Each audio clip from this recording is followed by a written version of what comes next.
ఈ రెసిపీ అంతా బాగా ముక్కగా పడుతుంది.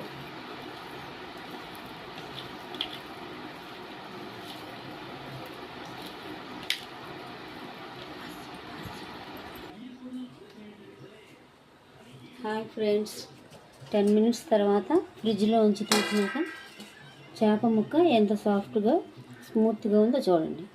ఇప్పుడు దాన్ని డీప్ ఫ్రై చేసుకోవడం కోసం కళాయి బాండీ పెట్టి ఆయిల్ హీట్ అయింది. హీట్ అయినాక 1 by 1 అలా వేసుకోవడమే. 1 by 1 అలా డీప్ ఫ్రై చేసుకోవడమే. చాలా సింపుల్ రెసిపీ.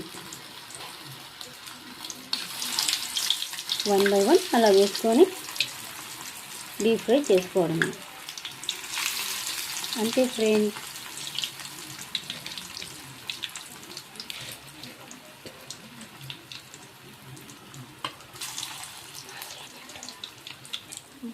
ఇలా గరిటెతోటి పైనుంచి ఆయిల్ పోసుకుంటూ ఉంటే బాగా క్రిస్పీగా త్వరగా ఫ్రై అవుతాయి. టైం కూడా సేవ్ అవుతుంది.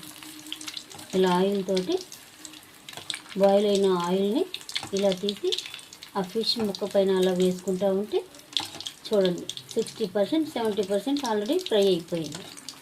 ఇప్పుడు దీన్ని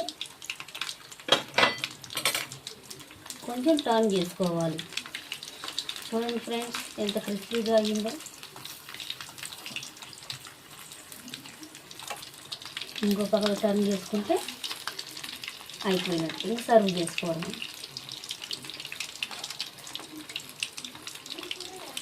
ఫిష్ ఫ్రై చాలా సింపుల్ అండ్ చాలా టేస్టీ అండ్ హెల్దీ. అయితే చేసే ప్రాసెస్ తెలియాలి.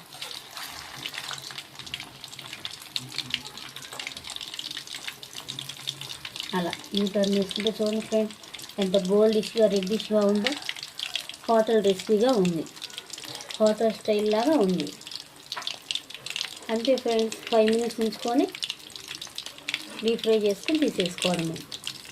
Please subscribe, please like me, please share కరో, ప్లీజ్ ఫ్రెండ్స్. ఫస్ట్ టైం నా ఛానల్ చూస్తున్న మీ అందరికీ నా ధన్యవాదాలు. Please like me, please support me, please subscribe, please friends. మీరందరూ బాగున్నారు కదా? నేను బాగున్నాను. నా ఫిష్ ఫ్రై టేస్ట్ చేసి చెప్పండి.